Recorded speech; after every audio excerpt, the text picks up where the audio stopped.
Hey, everybody. Welcome to episode 5 of the Susie and Sparkle Show. And today we have a special guest, a brilliant and compassionate trans artist named Dil Jones. And Dil, we're going to have an opportunity to see his work. We're also going to have an opportunity to hear what he found out about the victims of the gender binary. And it's a very sad story, but unfortunately one that we need to realize happens because there's no it's not the case of there not being any consequences if uh, children or youth are not allowed gender affirming care. Before we get started, I'm going to have Susie introduce herself, then I'll introduce myself. And then I need to tell everybody that Dil has recently become engaged. So we'll talk a little bit about that, but then we'll talk about their artwork. So let's start with Susie.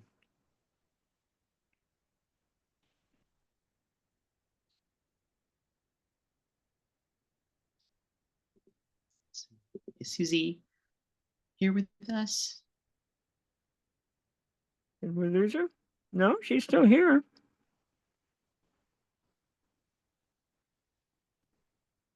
Okay, let's try again. There we go. I think I see Susie is in the call now. Hello. Yeah, apparently I did not admit her. Susie, I am so sorry. That's okay. I believe that we are recording. We are recording. So can you tell me So we're not about yourself? perfect. We had No. technical problems. I'm sure so many people thought that was the case, and probably that perfection was turning them off. So today we decided to program some non-perfection. Okay, Susie, tell us about yourself. Hello, my name is Susie Epstein, and I'm just shy of the Medicare age. I'm almost 65, kind of hard to believe. I'm a native Austinite retired social worker, which means that we never really retire. We just really bug people. Okay. Okay, and I am Sparkle or Governor Sparkle Williams, and I am 74, but on November 13th, I will become the big 7-5. Woohoo. So this has been a very exciting campaign. It's been lots of ups and downs. But anyway, one of the big ups will be an opportunity to talk to Dell. They are an incredibly talented artist who knows quite a bit, not only about art, but unfortunately knows about the victims of the gender binary. We're going to have Dell talk about that after we talk about first his engagement and second his actual work, because Dell is a brilliant artist. Okay, Dell. Oh, thank you, Sparkle. I really appreciate that. Yes, I am engaged, very excited to be marrying my partner soon. Although, with the way things are looking right now in the Supreme Court, we'll see how that shakes out if we'll get married here in Texas or if we'll have to get married in another state, unfortunately. But fingers crossed we can get married in Texas. And yeah, I guess I'm an artist, you could say. I've been practicing making art since I was a kid. And recently, I say recently, last year, I branched out into making interactive art, you could say, like 3D sculptural art. And that was a huge jump for me. And I would say my main medium that I work with is beads. And I've always loved, like pony beads and all sorts of beads, but that's my main thing. And I got this really cool opportunity to work with students at the School for the Blind and make a an installation, and that just made me feel really empowered to make art that celebrates both identity and joy and emotions. Whereas I feel like a lot of my art prior to that was more aesthetic focused, and so that was a big shift for me. And then this year, I had the opportunity to work with the students again to make another piece that was centered around identity and music, and it also featured beads. And I, in the process of working with these students, I really encourage them to express themselves, express pieces of their culture, their hometowns, because a lot of these students come from different areas of Texas.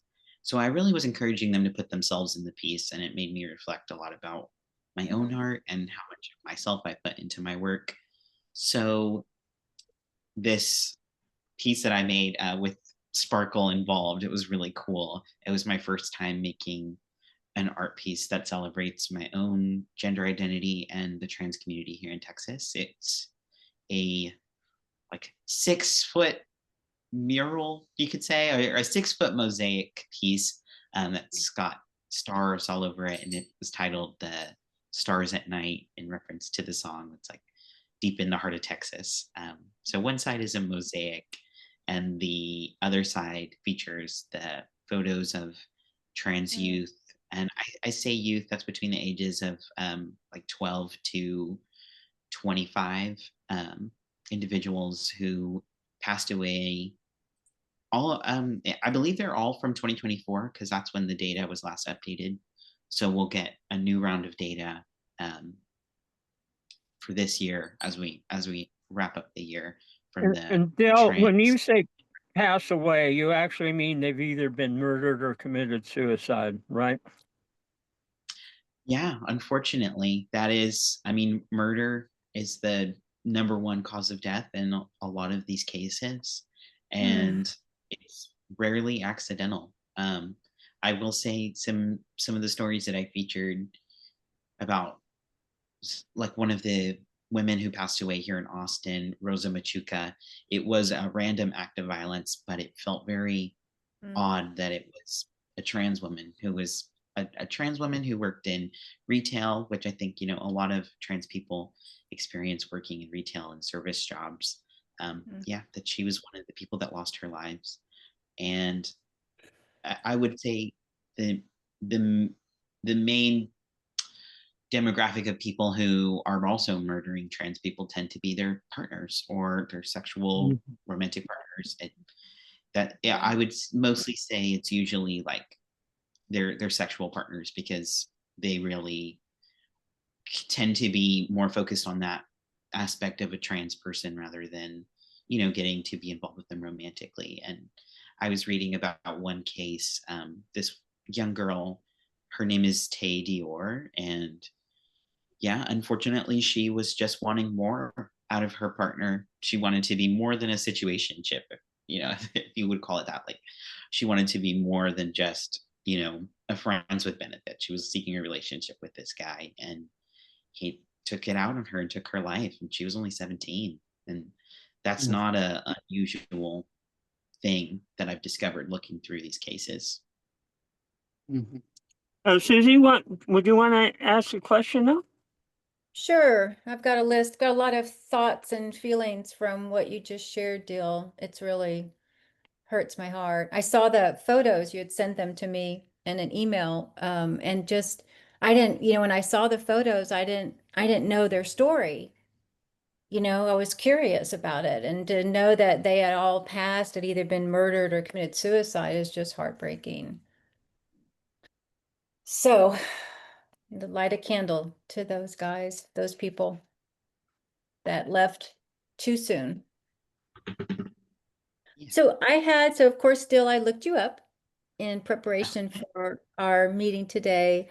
And yeah, so kind of have some questions from some of the things I learned. So you are a mentee of the, and correct me if I'm wrong, please, but you're a mentee of the Austin EAL mentorship, Austin Emerging Artist Leaders. And I think you started there in March of this year, and it's like a 8-month mentorship. And so, yeah, I'd love to know more about it. And how did you get involved? And where have you gone? What have you, in your mentorship relationship, like how has that helped you? If Yeah, that's the right word. yeah, no, that's right. I just wrapped up the mentorship program actually, and I was working with this awesome artist. Her name is Lee Santamaria, and she is just so cool. She's also a bead and mosaic artist, so we clicked really well. But I think something that I really took away from doing this mentorship program is that, vulnerability in your art is necessary, especially when it comes to connecting with people. And I felt very afraid to share aspects of my identity with the world because it feels like a very dangerous time to be trans and non-binary and Latino in Texas right now. And she really encouraged me to embrace talking about myself and being honest and vulnerable because that I think one thing we talked about is that I really wished that I could have seen somebody like me when I was a teenager and just discovering my identity, that I could have seen someone to show me that it is possible. And even in this weird time that we live in, weirdly oppressive world, that it's okay to be yourself. And that was not what I was expecting to take away from the mentorship. I really thought I was gonna learn more about how to sell myself as an artist, but in the process I realized like my art isn't really about selling myself. It's about connecting with others and Mm. sharing joy and sharing my story. So that was really cool to get that opportunity. Dil, hate to do this, but I want to get back to some of these the victims of the gender binary. Who is the Yeah. youngest? Who's the youngest? Do you know? Let me pull up my list really quick. I feel like every time I look at these cases, I'm just a little bit overwhelmed by Yes, I understand that. how young all of them are. The youngest person I had on my list, I believe, was Polly Likens, and she was 14. And then Hmm. the next youngest was, I believe his name is Easley Jeffcoat. Also, he was 16. Okay. So we're pretty young teenagers. Hmm. Do you have a feel for how many were murdered versus how many committed suicide? Going through the list, I think I had a list of about 16 individuals, if I'm not wrong. Hmm. But I would say more than half. Going through this, I mean, I Mhm. can just count these tabs. Mm.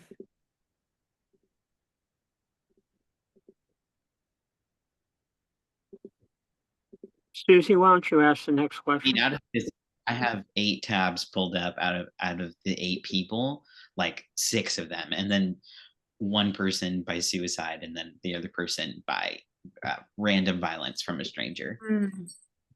Hmm. That's so sad. Ooh, Sparkle, you wanted me to ask the next question? Yes, yes, please. Okay, so Dill, also on the internet, um, from I think it's called the Black Collar Party Collective, the artist Oh yeah. collective. Is that their name? Okay, cool. One of the things that I took this from something that I believe you wrote. It says, um, let's see. I'm trying to read my writing. Something like, I think part of your vision, I think you said using art, I aim to explore how the struggles of loneliness and self-preservation have affected queer communities and led us to adapt after the closing of many queer-owned businesses in the last 3 years. Could you say more Mhm. about that? There's a lot in there. Yeah. Well, I moved to Austin in 2017, so I've been here, is that 8 years now? And you know, most of my world before the pandemic happened disappeared. Like everybody that I knew, everybody that I was in classes with, and all of my Mm, communities, it felt like everybody just disappeared. And a lot of mm, people that I talked to, I felt similarly. I did this. It was a group therapy with other trans individuals, and we all talked about the biggest struggle that we had that we were facing was loneliness from the pandemic, and I think that's what I was referencing when I wrote that. Yeah. And it felt like I hadn't realized how great it was before the pandemic, and I think I still, there was a lot to be desired even then, but I felt like so many places that I went to regularly, coffee shops, and like social places were just gone. So that's kind of what I was thinking about there. But then also that I feel like for me growing up in Texas, I grew up in Dallas. One of my biggest reasons for moving to Austin was that I felt like I just had nobody that understood what I was going through at the time, and that I was very isolated and I had to keep all of these aspects of my identity to myself. I couldn't talk with my family or, at school with my teachers. And I had actually been told by a close family member, like, you need to keep quiet about this because it's not safe for Mhm. you to be this Mhm. way.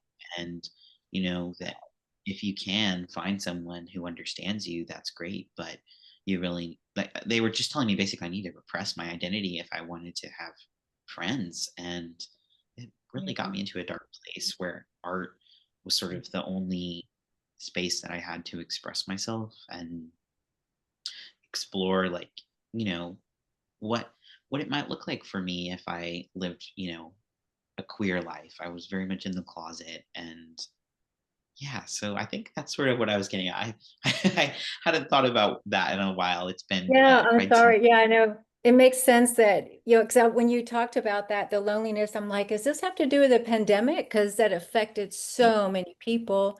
And I can see Mhm. if you're also just moving, you've just left home and family, which told you these horrible things. Don't be yourself to be safe, right? And then you Mhm. move here and then suddenly you're isolated. So, and I'm glad that you're at least in group therapy with other trans people to, be able to talk about what's going on and have community there. But I guess what I'm hearing is the community is, since you've moved here and you're exploring your art, and especially with the Austin EAL mentorship and the Texas School for the Blind, it's community.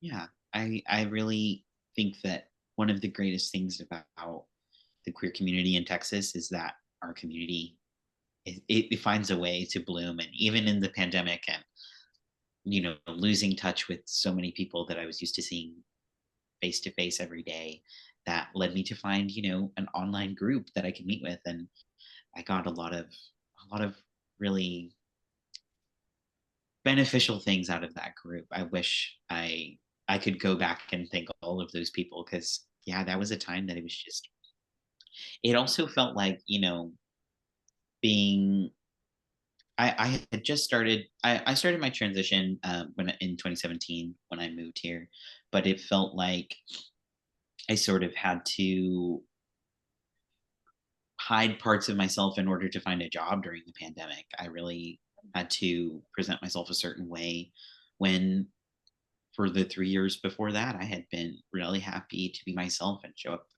as myself at work, and um, places that I was comfortable doing that shut down, unfortunately.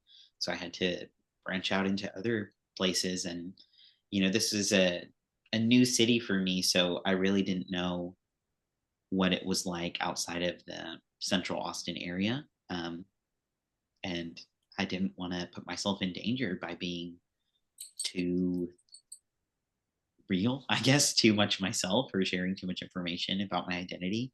So I kind of, I don't want to say it put me in the closet, but it definitely put me in a place that I was aware that, like, it was, you know, not safe to be myself and show up as myself all the time. It Dil, sounds I'm sorry. Dil, one of the things the Texas legislature did this last session was outlaw all LGBTQ groups on campus, either college or high school. Would that have affected you if that had been in place when you were growing up? Absolutely. absolutely. Yes. I went to UT and I found so much healing through the community spaces that they offered. There was I think my introduction to building community at UT was through the Multicultural Engagement Center, which was a Mm, really just inclusive space for people mm, of all all identities to come together and get to know each other. And there was specifically a group that was focused on um, Black, Indigenous, and people of color coming together and having a space, LGBTQ people, like of these different identities to come together and talk about it. And that was amazing. I think that was the first time that I felt like on campus, like I truly belonged and that like I could have the opportunity to study the things I wanted and be myself. And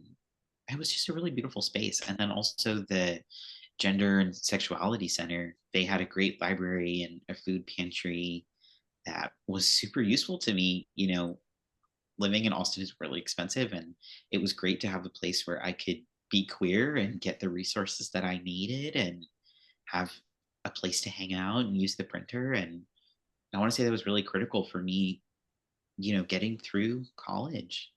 And I'm it really pains me that both of those are gone now. They've been Mm. erased. And I also um I did it. They had just started the LGBTQ studies uh, as an option for a minor when I was in college. So I was part of the first group that got to do that course and get it certified as like a minor and not just a certificate. And a lot of that is being wiped away. A lot of the professors that were really I would say significant in encouraging me to be myself as an LGBTQ professional.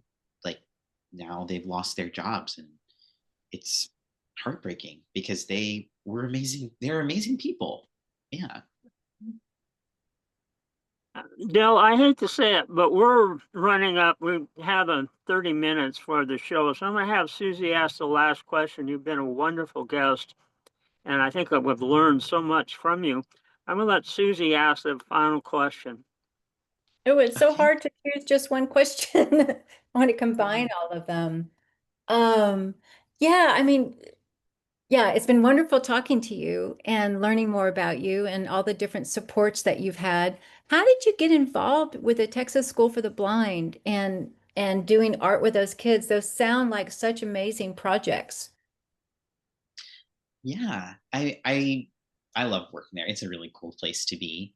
And I got involved through this organization, Almost Real Things. They're an art I guess I could just say an arts organization. They host events and spaces and they do all sorts of stuff. They're doing the East Austin studio tours. I think it's the Austin studio tours. I don't think it's confined to just East Austin this year. But the curator, Natalie, she's an amazing person. She's one of the co-founders of the organization. She introduced me to working there because I did a project with the students there and I just fell in love. And also one of the teachers at the school, Gretchen Betts, she's just so cool. And I was like, I want to work with this person. I think, you know, if she works here, I wanna know what's going on here. And I sort of got my foot in the door through doing that art project with the students. And yeah, that's sort of the process. You called it almost real things? Yes, Was almost real things. okay, cool. That's wonderful. It makes me very interested in checking them out. Yeah, they're really cool. They just closed one of their spaces that was like sort of their headquarters. So right now they have this gallery 2324 on I think it's East Cesar Chavez in that area, but definitely worth checking it out. They're a pretty cool space. Thank you. Mhm. Dell, I said Susie was going to get the last word, but I have to ask, is there a way that people can see your work somewhere? In person right now, no. I'm kind of Okay. speaking How from can you see it anywhere on the web or what?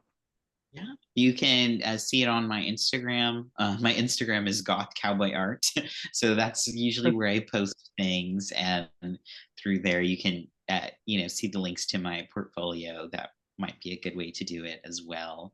And then also, I believe there's photos of the event that Sparkle was there for the Austin Emerging Arts Leaders Showcase. That's going to be on their website. So I think that's just if you search AEAL. It should come up. Great. Well, thank you so much. You've been a joy and very, very informative.